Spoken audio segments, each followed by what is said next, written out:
evening, ladies and gentlemen. We are at 8:30. Going to go ahead and call the meeting to order here. You can find your way to your seats. Good evening. My name is Brian. I'm an alcoholic. Welcome to the Conscious Contact Speaker Group of Alcoholics Anonymous. Just a reminder, the food and the fellowship for this group starts every week, 8 o'clock.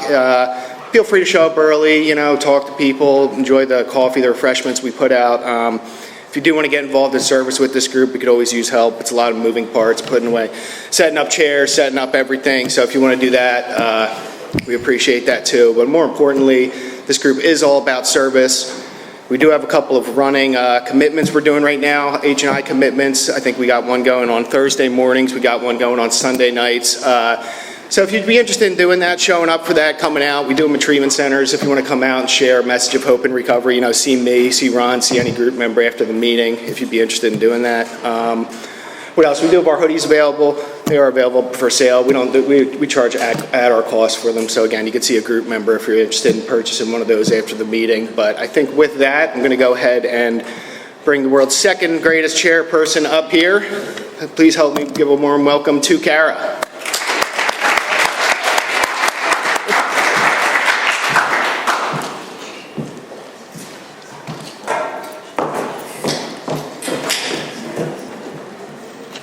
Good evening, y'all. My name's Kara. I'm a grateful recovering alcoholic. Hello, everybody. Welcome home. This is a one-hour speaker meeting that meets every Saturday evening at St. Paul's Lutheran Church, 301 North Main Street, Doylestown, PA. Food and fellowship starts at 8 p.m. and speaker at 8:30 p.m. The business meeting for this group meets every Saturday at 7 p.m. to 7:30 p.m. right here. Please come early and join us. The purpose of this group is to provide a consistent message of hope and recovery through God, reliance, and service to others through the practice and teachings of the 12 steps. We record all speakers so that others may benefit from their message of recovery. If you wish not to be recorded, simply ask. This is an open meeting of Alcoholics Anonymous. The group would like to welcome everyone, especially newcomers. Is there anyone new or from out of town that would like to introduce themselves with their first name? Welcome, Mike. Did I see some hands in the middle? I'm Madeline Alcoholic. Hey, welcome. I'm Jennifer Alcoholic. Welcome, Jennifer. Welcome, everyone. The Conscious Contact Speaker Group encourages sponsorship. Would anyone with working knowledge of the 12 steps and willing to sponsor, please raise your hands. Are there any announcements for the good of AA? Nick? My name's Nick, I'm an alcoholic. Hey, Nick. The 2025 Friendsville Spaghetti Dinner, Saturday, May 17th.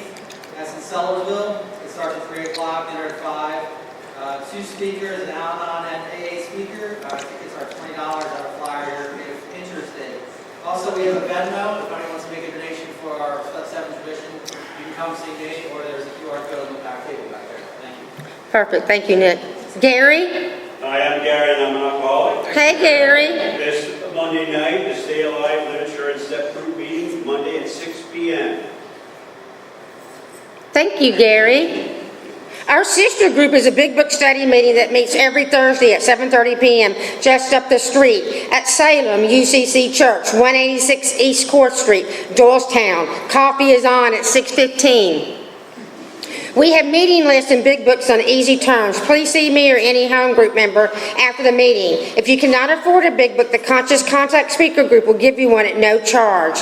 Anyone willing to make donations for the purchase of big books to help those who cannot afford them can put donations in the jar on the table marked Big Books and CD Donations. Please subscribe to our YouTube channel, the Conscious Contact Speaker Group of Doylestown, Pennsylvania, and our Facebook group. Subscribe and share. You can find our speakers there. Join our Facebook page to keep informed, and you can share upcoming events and meetings. Now, Thomas is going to come up and read Just for Today, Prayer of Recovery. Let's give him a warm welcome. Woo!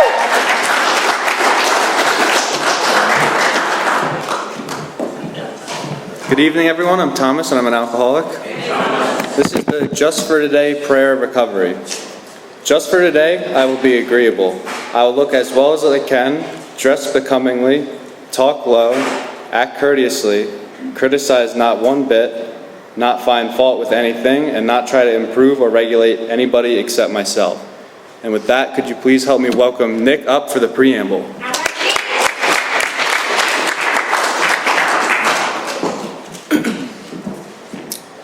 My name's Nick, I'm an alcoholic. The AA Preamble. Alcoholics Anonymous is a fellowship of men and women who share their experience, strength, and hope with each other to make solve their common problem and help others to recover from alcoholism. The only requirement for membership is a desire to stop drinking. There are no dues or fees for AA membership. We are self-supporting through our own contributions. AA is not allied with any sect, denomination, politics, organization, or institution, does not wish to engage in any controversy, neither endorses nor opposes any causes. Our primary purpose is to stay sober and help other alcoholics to achieve sobriety. And now with that, we have Michelle to come up and read the 12 Steps to Recovery. Let's give Michelle a nice warm welcome.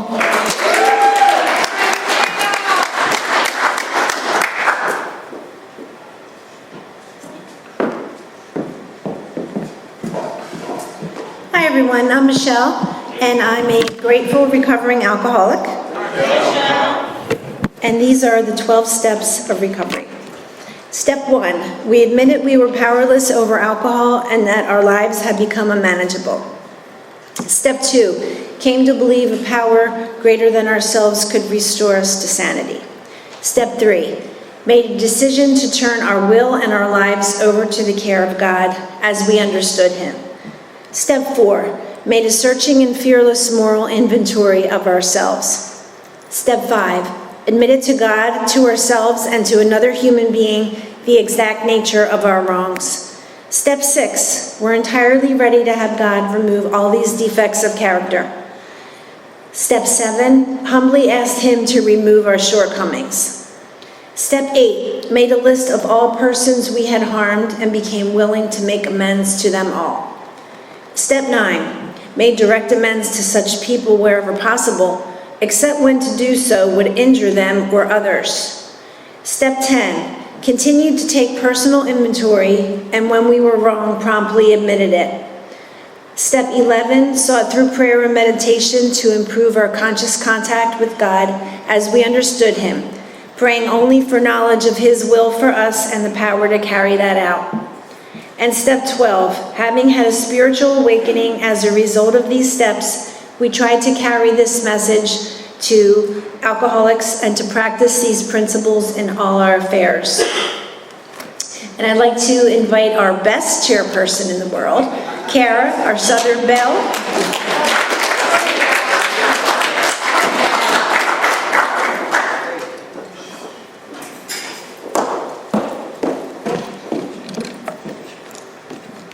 The seventh tradition states, every AA group ought to be fully self-supporting, declining outside contributions. At this time, I would like to pass the baskets. We have no dues or fees, but we have expenses. The group provides many services. Your donations cover food, rent, big book CDs, events, and workshops, etc.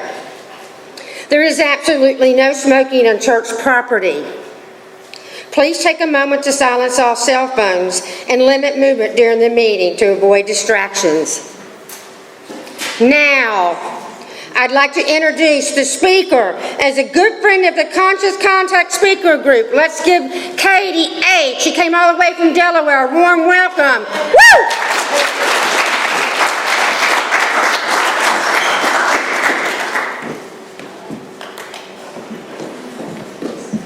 Hi everybody, I'm Katie, I'm an alcoholic. My sponsor says that the worst thing that you can give an alcoholic is a microphone and a podium. So she also told me and gave me sponsored direction to take my boots off, so that's what I'm doing. Because I have a busted ankle and we'll get to that, right? So my sobriety date is October 13th, 2021. I have a home group. It's Tuesday night, 7:30 p.m., Newport Breakdown. We meet in Wilmington, Delaware. I have a service position in that home group. Like I said, I have a sponsor. She knows she's my sponsor. I talk to her every single day, not because she makes me or because she asks me to call her every day, but because through this amazing program, she's become one of my very best friends. And I'm still sick, right? I'm just not suffering any longer. I still get resentful, I still get full of fear. Sometimes I act selfishly, and even on very rare occasions, I'm dishonest, right? And I need to get somebody to get with me with that. I have sponsees, some of them have sponsees, and I have a beautiful life in the rooms of AA and outside of AA as well. My sobriety is the single greatest accomplishment of my life, and I had nothing to do with it, right? The only things that I had to do with it were desperation and willingness. So, what it was like. So I'm also the child of an alcoholic. That's not why I'm an alcoholic, right? The reason why I'm an alcoholic is because when I put something into my body, a phenomenon occurs. My mother unfortunately died in active addiction in 2016, and as far as I know, never had any bout of sobriety. And I grew up hating her. I grew up swearing I would never be anything like her. And in a lot of ways, I am a lot like her, right? The only difference is that I have sobriety, and that hopefully by the grace of God, that my kids will continue to have a sober mom, right? And that's the best thing I can possibly do for them. I have heard a lot of stories in the rooms of Alcoholics Anonymous where people say they had their first drink at 8, 9, 10, 11, 12, 13 years old. That's just not my experience. I'm going to age myself here, but I had a few Smirnoff Ice moments in high school, right? But I didn't really have what I can remember as my first drunk until I was 19. But I had a lot of feelings. And I desperately wanted to fit in. I wanted to be blonde. I wanted to be skinny. I wanted to be popular. I wanted to be a cheerleader. I was in the marching band, right?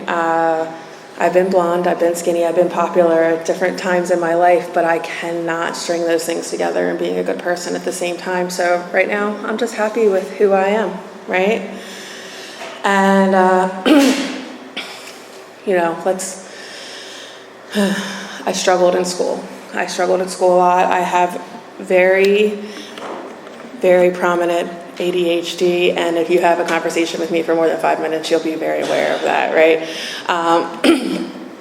So I was kind of told, like, you're not going to be, there's no way you can go to college, right? You're not smart enough. You're never going to make it through, and I believe that.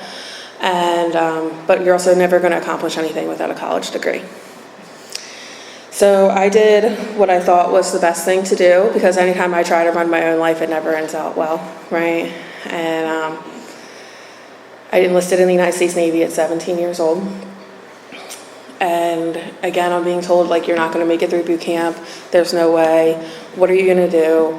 And I have always had the mentality of, like, if you don't believe me, just watch. Right? I will prove you wrong. I will do everything in my life to prove you wrong. Right now, obviously in sobriety, my sponsor asks me, do you want to be right or do you want to be happy? Right? And my answer is, I am happy when I'm right.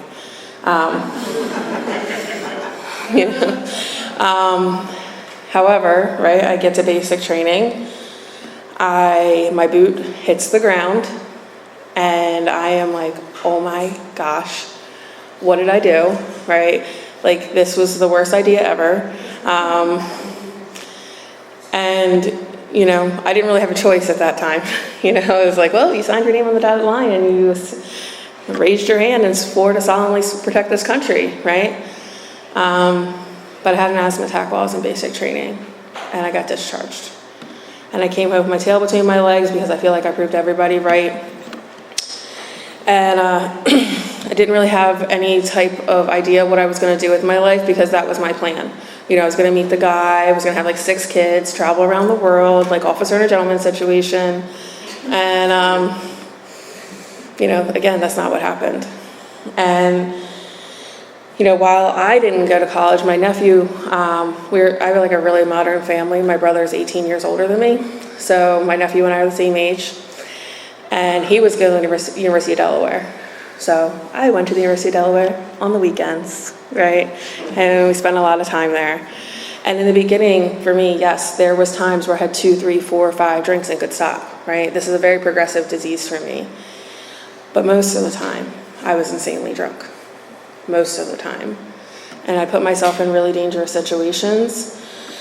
And, the first time I remember having like the craziness.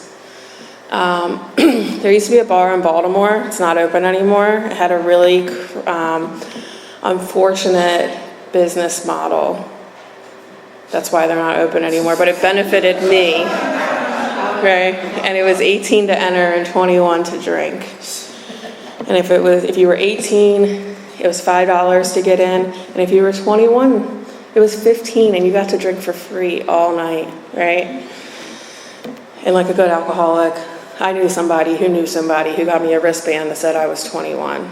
And I had a 2-day hangover, and I could not wait to do it again, right?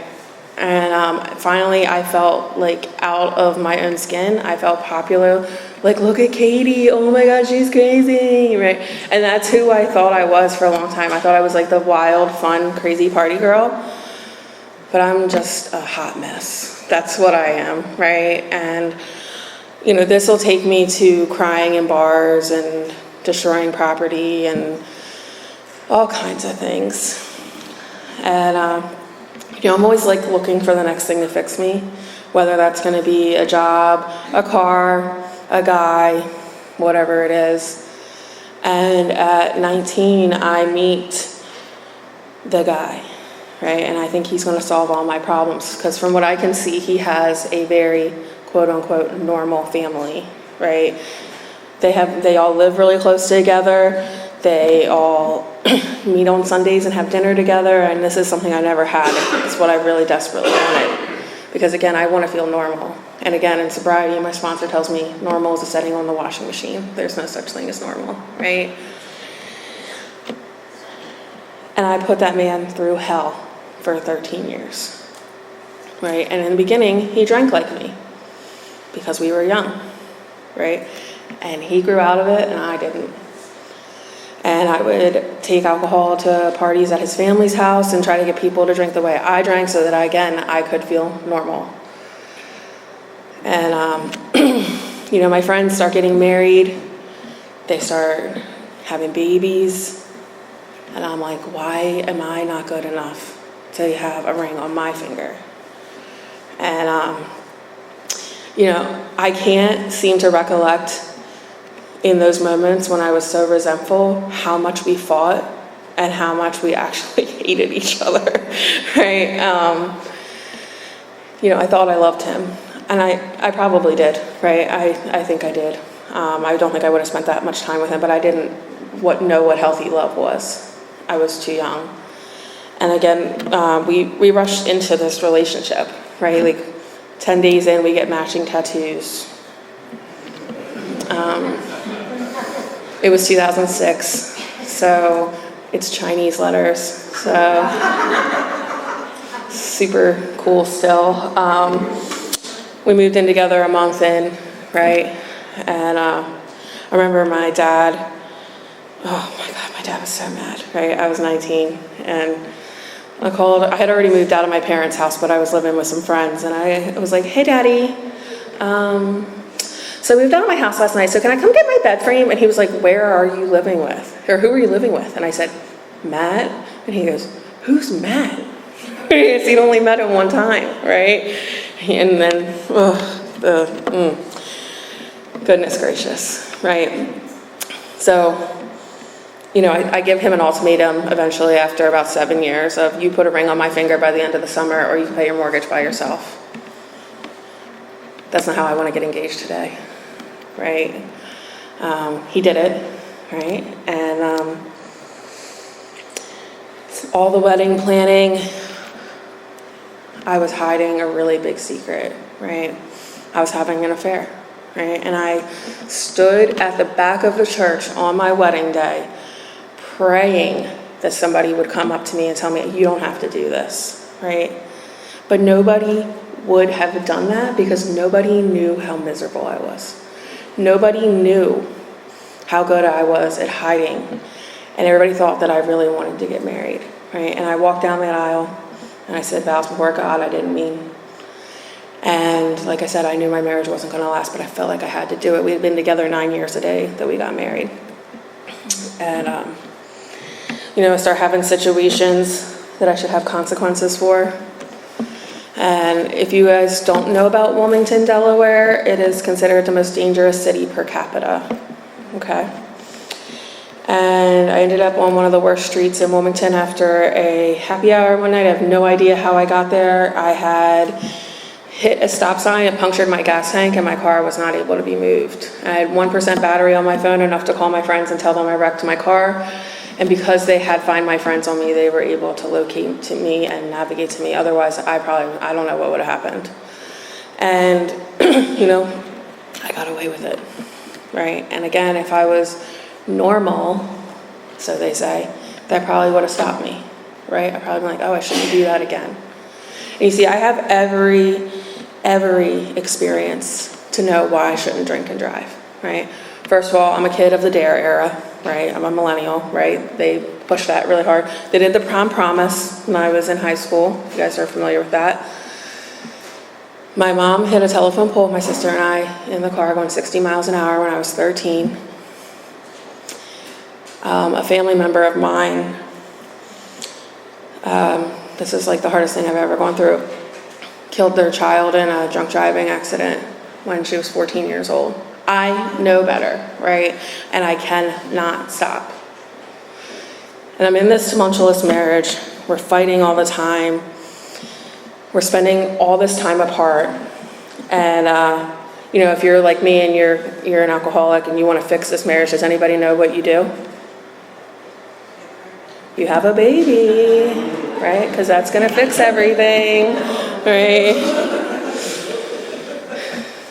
And my sister had just had a baby, and I was like, I loved her so much, I still do. And I was like, okay, we can try for one, right? If you want to hear God laugh, you tell him your plans, because I have twins, okay? And I love those children more than anything in this entire world. They are the loves of my life. I would go through all of this all over again if it meant having the relationship I have with them. And the sad thing is that those kids were born with a job, and it was to fix me, right? And I used to tell myself, oh, when I get engaged, I'll calm down. When I get married, I'll calm down. When I have kids, I'll calm down. I don't have a calming down problem. I have a Katie problem. I have an alcohol problem. I have a brain that wants me dead and will settle for me drunk. And again, my ex-husband and I are spending, by the way, we're divorced in case you didn't figure that out. So we're spending all this time apart, right? And we're scheduling who's going to be home with the kids and who's not. And he's spending his time in volunteer service to our community, and I'm spending my time at the bars. And, I have another situation where I get pulled over on the way home from a work Christmas party. You see, I work in the financial services industry, and if you don't know, we like to drink, right? And we had a bar across the street from my office at the time that we called Conference Room F. You would get a little meeting invite from your boss that said, meet me at Conference Room F at 4:30 p.m. And everybody knew what it was, right? And open bar at all of our Christmas parties. And I felt like I was a part of Life at Last, like it says in the big book, right? And I get pulled over on the way home from a Christmas party. Cop says, how much have you had to drink? And I gave the standard answer of 2, right? It was like 16. And he says, give me your keys. I throw them over the top of my car. Or he throws them over the top of my car. He says, get a ride home. And he leaves, right? And if I was not the luckiest person alive that day, I don't know what it was. But I didn't get a ride home. I scrounged around the grass as soon as he left, and I drove myself home. And again, if I was normal, that probably would have stopped me. So we eventually get divorced, and I look at it as a permission slip to go do whatever I wanted, and that's absolutely what I did. I did everything I wanted. I had this perception of alcoholics before I got sober that you had to be like homeless living under a bridge with a brown paper bag.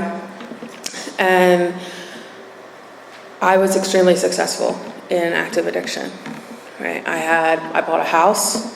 I had 2 businesses. I had a full-time job. I had my car. I had my kids 50% of the time. And again, I'm really good at like this facade.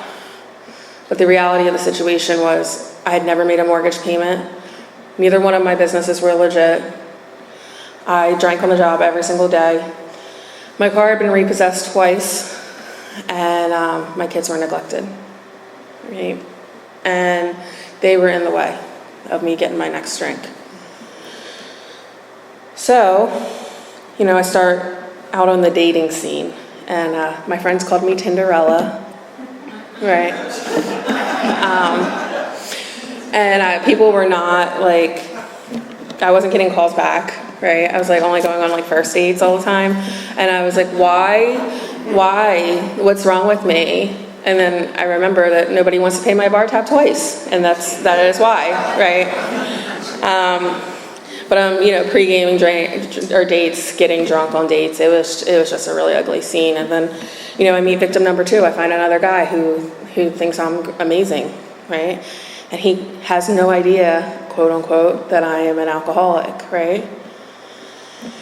And that was at the beginning of 2020.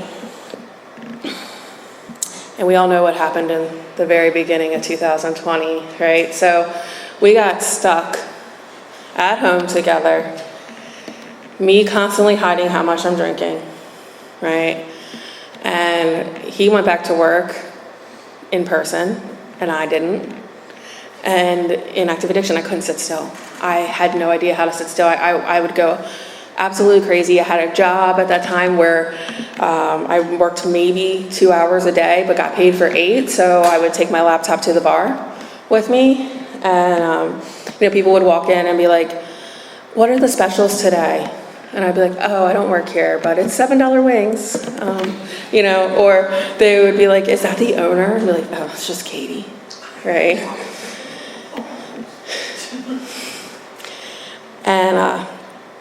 And then he started realizing how bad it was, and then I became fake sober, right? And that fake sober would be us going out to the bar, and I'm drinking NA beer, but I'm actually sneaking off into the bathroom to do shots in the bathroom.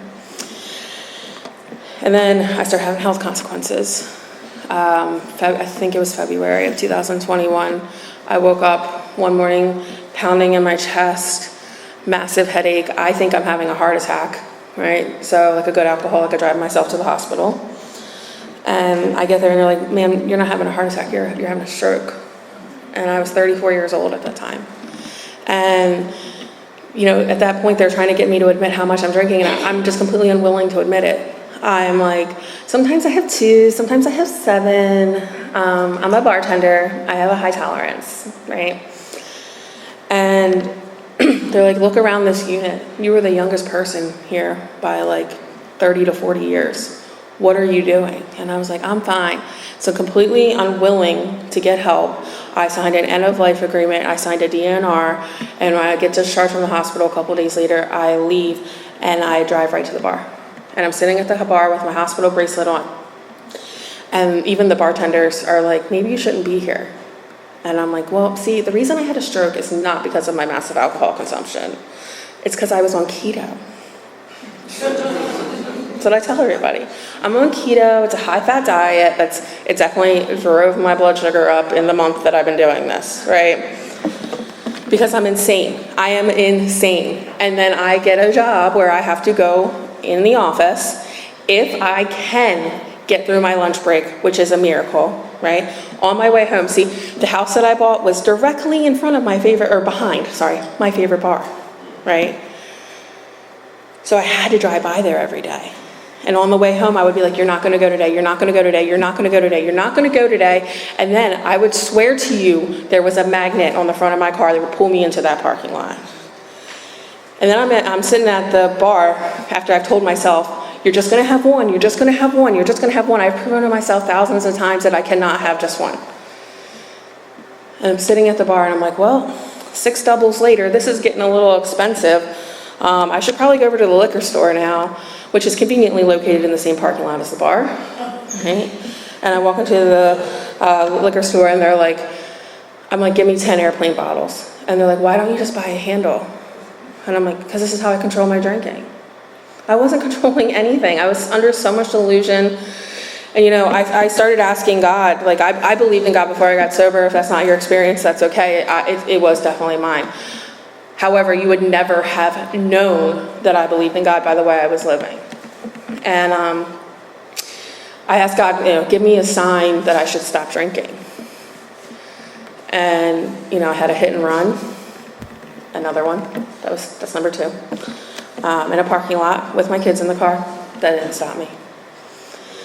I physically dropped almost $3,000 in cash in a parking lot. That didn't stop me. 2 months before I got sober, I fell down my stairs. I broke my ankle, all 3 major bones. I have 2 rods, 16 pins in my ankle, and that did not stop me. In fact, I used to ride my knee scooter up to the liquor store. And I got kicked out of a bar on that knee scooter too. But what ultimately happened is that boyfriend and I got in the fight that was going to end all fights. See, he couldn't give me what I wanted or needed. But again, I'm pushing this relationship because it's Katie's will, it's not God's will. Right? And we got into the fight that's going to end all fights. I decided I'm going to go confront him after I've been drinking since 10 a.m. This is around 7 o'clock. And I get about halfway there, and I remember his daughter's there. And she's 16, and she doesn't need to see me like that. And I made an illegal U-turn, and when I did, I had a family of 4. And I would really love to tell you that I sat there and took the consequences of my actions. I would love to tell you that I have a DUI. I would even love to tell you that I made sure everybody was okay before I fled the scene, but those would all be lies. And I hid from the police for multiple days, literally hiding under my blankets while they're flashing strobe lights into my house. That was on a Saturday, and on Wednesday something comes over me that says you have a common denominator with all your problems, Katie, and it's alcohol, and you need to go get help. I went to my best friend's house, showed up at around 11:30, 12 o'clock, and I told her, I was like, I'm about to lose everything, all my lies, everything is about to come out, and I don't know what I'm going to do. And I said, I think I'm an alcoholic.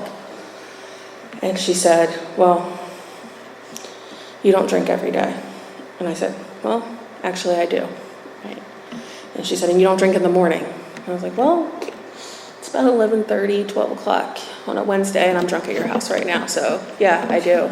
And although I didn't drink every morning, I did drink a lot of mornings.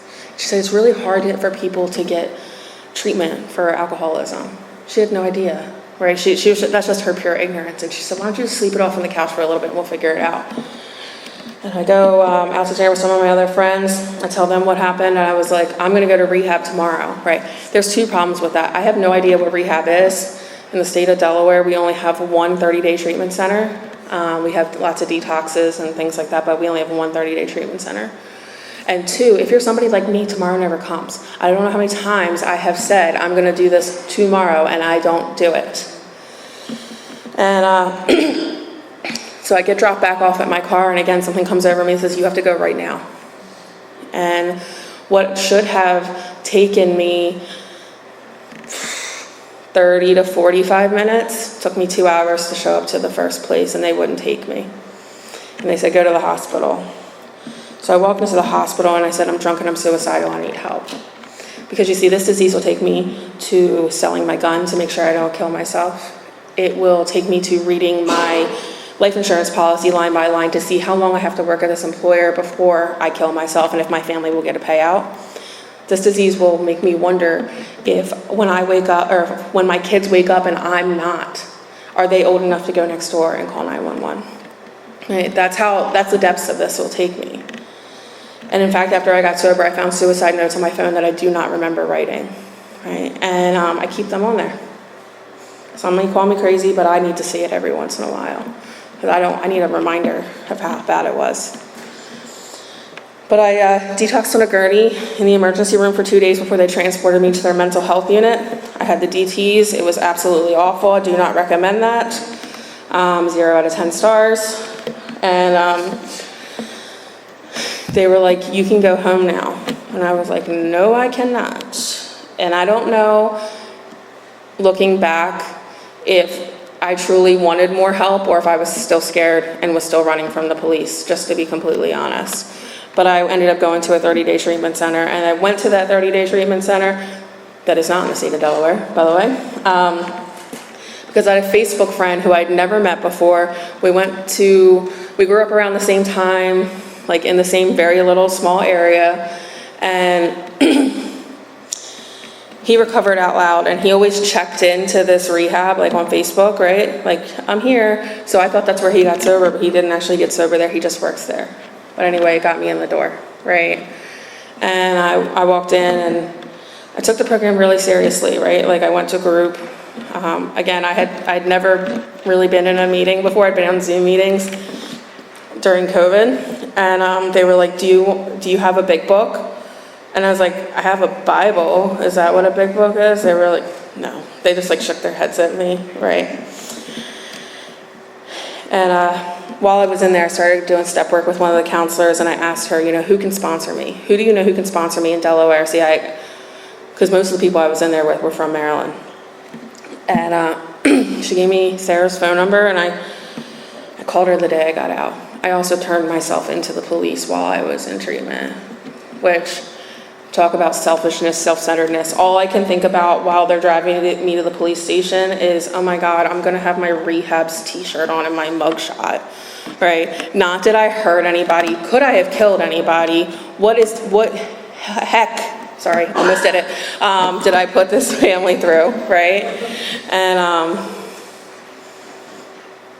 I am happy to say that nobody was hurt in that accident, by the way. I sometimes leave that out, but nobody was hurt, and I'm very grateful for that. But as Sarah and I started doing the steps right away, and at first I was like, I have nothing in common with this woman. Why would somebody suggest her as a sponsor for me? She's married, doesn't have kids, has a master's degree, and doesn't have a job. What can we possibly have in common, right? And then, I found out she drank like me. And she felt the same way as me. And we both had Taylor Swift on our fifth steps, right?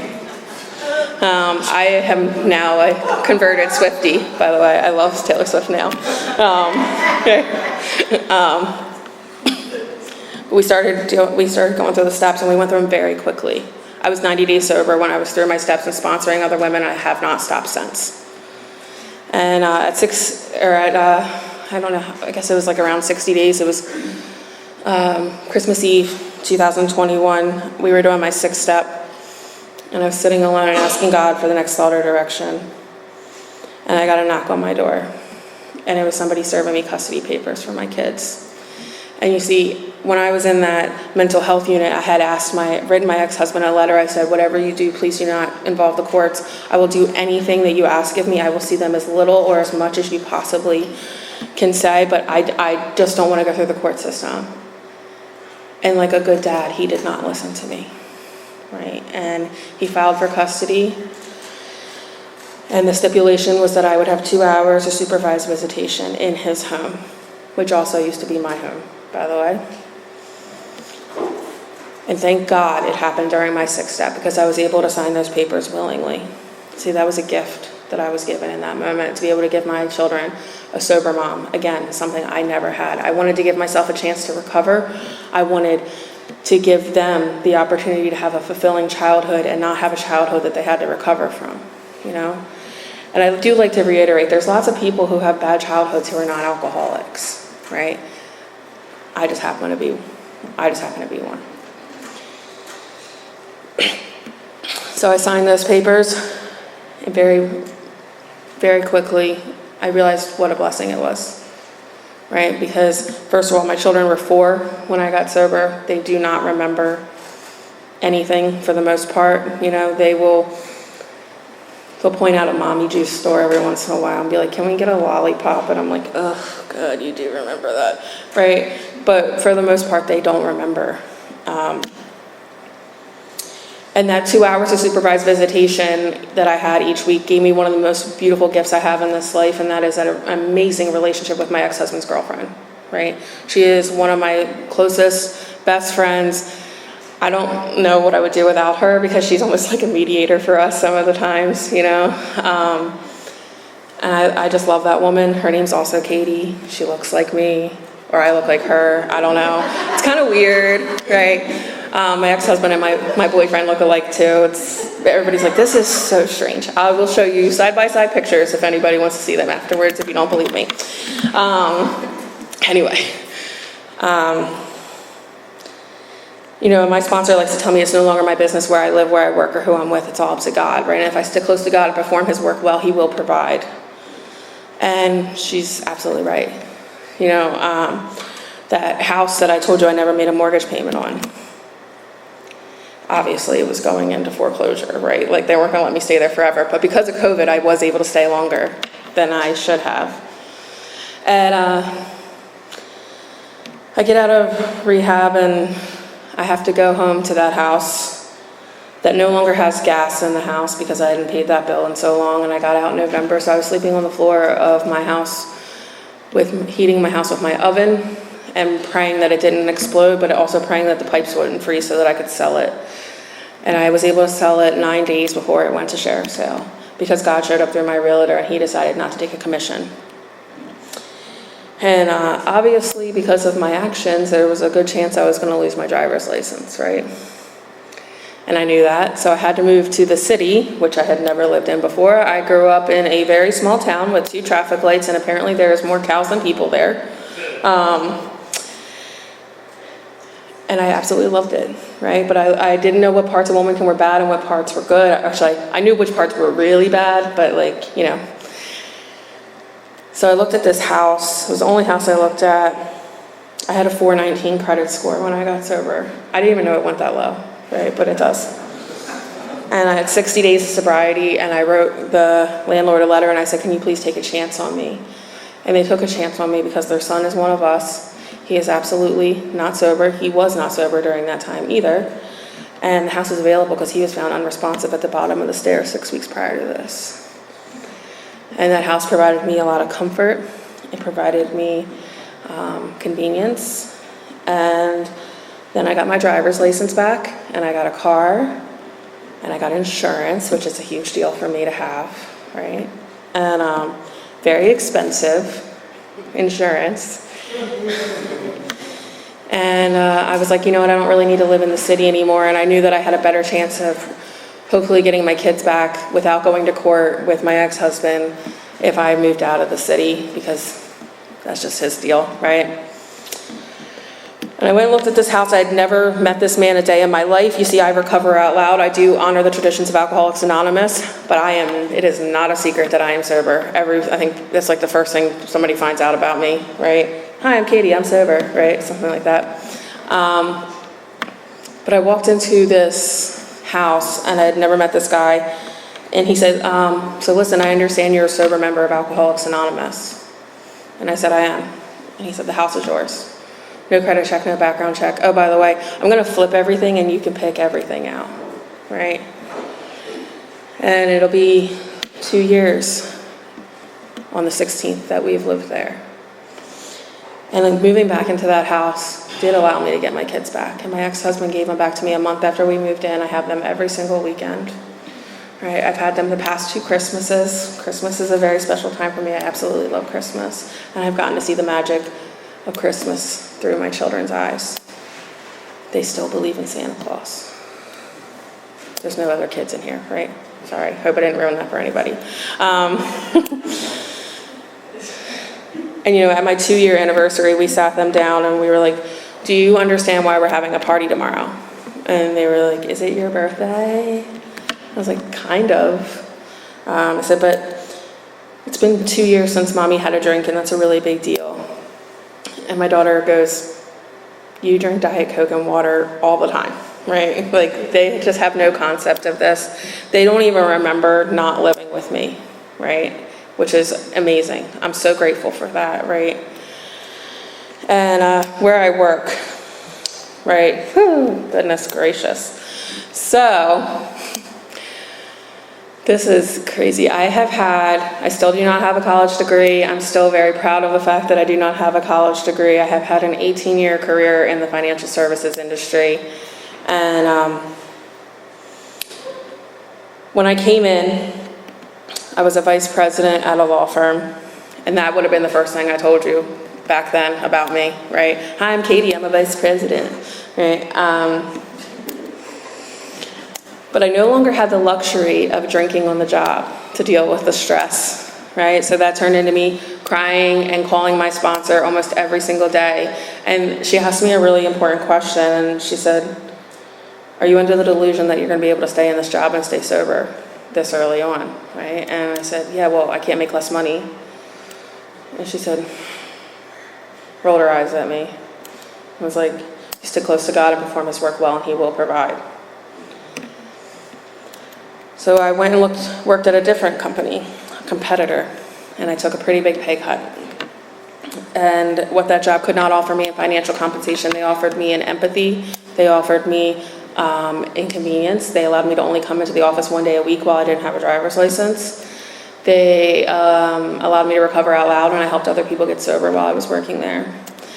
And that job started to get unmanageable, and I knew I was very underpaid, right? So I went and I took a contract role that was supposed to be a 6-month contract with a lot more money, right? Now, let me explain to you that when I moved into that house, the house we live in now, one of the objectives when we moved into that house was to find cheaper rent, right? But it was more rent. And I was like, how are we gonna make this work? But I felt like it was just like a sign from God, right? And I was like, if I stick close to God and perform his work well, he will provide. And that job where I got the contract job, I got like a month after we moved in, and it was like $55,000 more a year, right? So that was, I had a contract 6 months that turned into 18 months. And in October, this past October, they let me know that they were no longer going to be able to extend my contract, that I was beyond their policy or whatever. And that my last day on the job was going to be December 13th. And I was devastated. I have been looking for jobs constantly. I did not know what I was going to do. I am absolutely the breadwinner in my household, and I did not know how we were going to stay afloat. But we stuck close to God, and we performed his work well, and he provided. And for the first couple months, I was like, maybe this is God telling me I need to get work and treatment, right? And then I found out how much people in treatment make, right? And I was like, I don't think that's what God wants me to do. But I did go work for a rehab thing, kind of sober living for a very short period of time. I'm still a part-time employee there, very part-time. But I was doing Instacart, right? And that was very humbling, right? Like, talk about hard work, right? I've never had a physical job in my life. I was like coming home like, my back hurts all the time. But I'm now an expert at Wegmans, in case anybody ever comes to the Wegmans in Wilmington, right? But I was so full of fear, so almost such self-pity, right? And I was crying, and I was down on my knees, and I was praying, and I was like, dear God, please just put me where you need me. Show me the truth. I need something. I need a little glimmer of hope, right? What are we gonna do? And I got a call the next day from a recruiter. And it was this bank that just got in trouble, a lot of trouble, for doing basically what I do can help them, right? And they were like, we need you. Can you come work for us? Your resume was passed to us, right? So I started there 3 weeks ago, and it's awesome. It's a lot less money, but it's awesome, right? Because I'm 100% remote, right? Which is something I hated prior to getting sober. Now I'm just keep me in the house at all times. Glorious, right?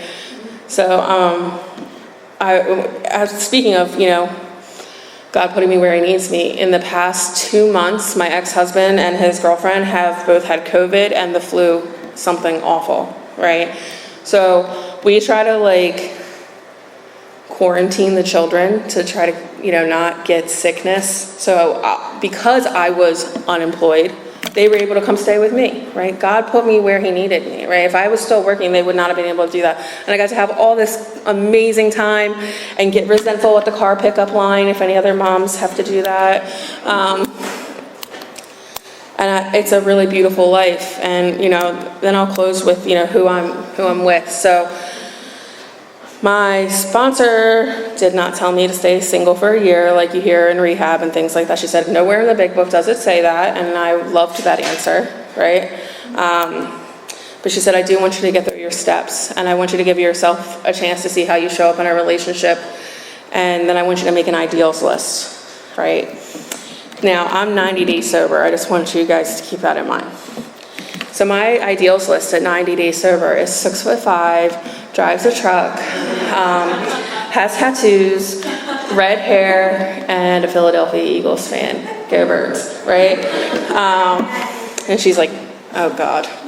She's like, not what I meant at all, right? She was like, spiritual ideals, right? So I write down humble, kind, funny, smart, hardworking, soberish, a calm man, right? He doesn't have to be like one of us, but like somebody doesn't have a problem with alcohol, right?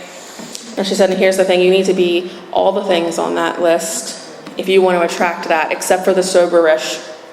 You need to actually be sober. And she said, and I want you to say this prayer, and that's, dear God, you place a healthy man in my life on your time. And I did all that. See, I'm really, for the most part, really good at taking direction. Sarah might tell you otherwise, but I think I'm pretty good at it. And I met him 2 weeks later, right? And we closed down the restaurant we go out to. He doesn't kiss me at the end, so I think he doesn't like me, but I'm just like not used to being respected, right? And he is my very best friend. It is the most calm relationship I've ever been in. We don't really fight. We bicker. We're not perfect, of course, but like both of us are able to apologize and move on pretty quickly, which is something I could never do in any other relationship. He is not 6'5". He does not drive a truck. He does not have any tattoos. He does have red hair. I got one and two. He's an Eagles fan, just not as big as me, right? And but he is humble, kind, so funny, right? So intelligent. The most hardworking person I've ever met in my entire life. He has worked for the same restaurant for 23 years and loves his job. Whoa, right? And he is soberish. He has absolutely no problem with alcohol. It is wild to me to watch, right? For his birthday last year, which was in June, he got a bottle of bourbon from his boss, and it sat on our beverage cart for 6 months unopened. And I was like, why aren't you, have a drink. He's like, I don't really feel the need. It doesn't bother me. It can stay there. And I think that's absolutely crazy, but the crazier thing is that I didn't want to open it and drink it, right? Even when I was going through some tough times. See, one of these stage characters I like to play is Miss Independent, right? Like, I have a man, but I don't need a man, right? Like, listen, I got this, right? Well, that, just like being powerless over alcohol, when you're brought to your knees and you need help, you will ask for it, right? And 2 months before my contract was about to end, my car broke down. And I don't mean a little bit, like $8,000, needs a new engine, kind of thing. And I'm freaking out, and I'm like, what am I going to do? I don't know how I'm going to do this. And he's like, babe, we got it, right? And that man co-signed for a car for me. That should be one of the promises, right? I don't know, right? I couldn't believe it, right? So willing, right?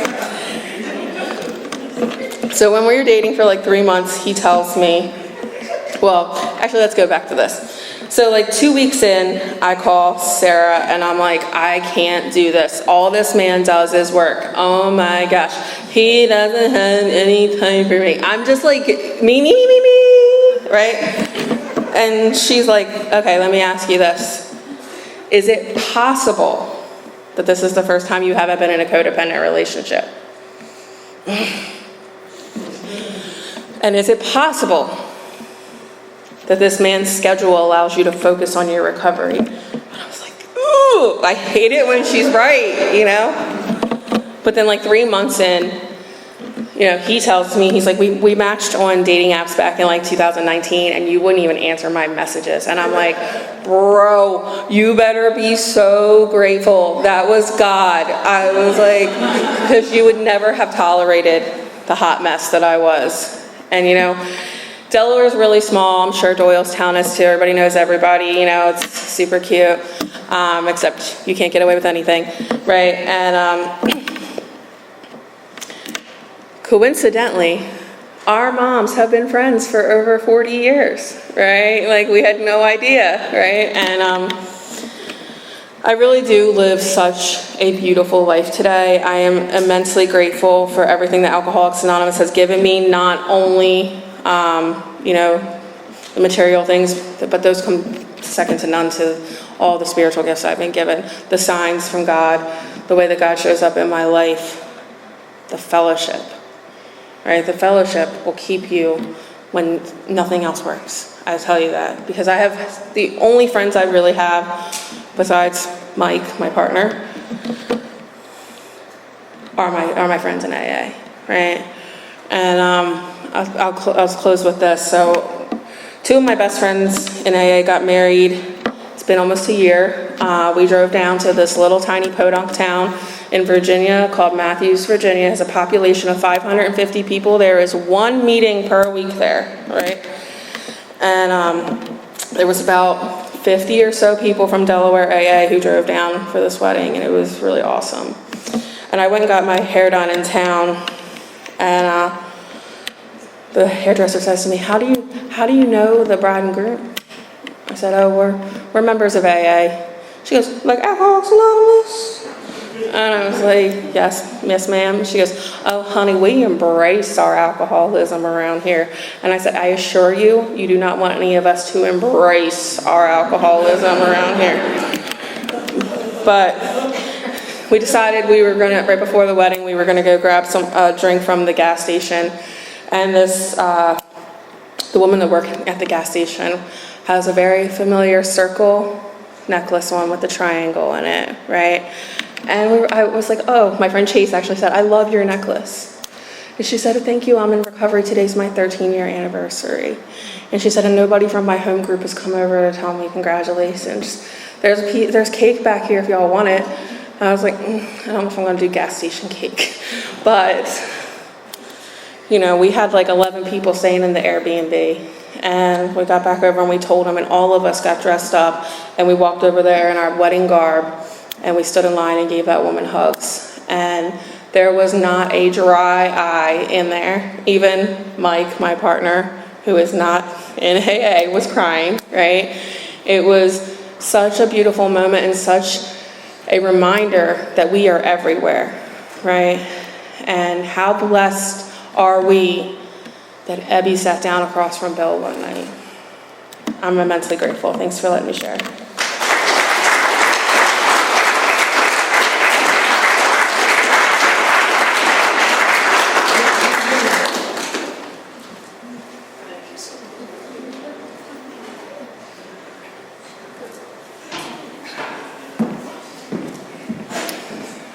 Okay, again, my name is Brian. I'm an alcoholic.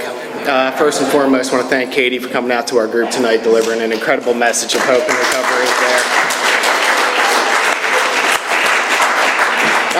As I mentioned before the meeting, we got food and fellowship every week at 8 o'clock. Feel free to show up here early. If you want to help us out with a little bit of service work after the meeting, we could always use help putting the chairs away. But most importantly, if you're new or you're out there, your first time at this meeting, just coming around to AA, you're struggling, hang out with us after the meeting. There'll be a whole group of us breaking down the meeting. Hang out with us, grab somebody. We'd love to get you some meetings, some phone numbers. It's what we're here for. It is customary for us to thank our speakers as they do come here on their own time and expense. Usually we do form a line in the front here, and we thank our speakers at a personal level.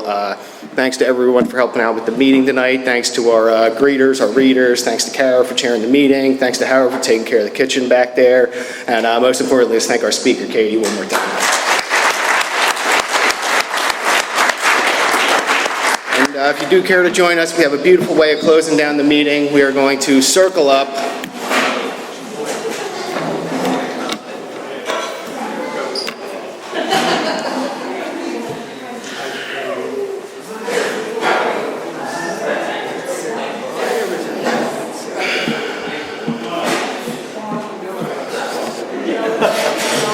And if you do care to join us, we will close down the meeting with a brief moment of silence for that still sick and suffering alcoholic inside and outside of these rooms, followed by our Lord's Prayer.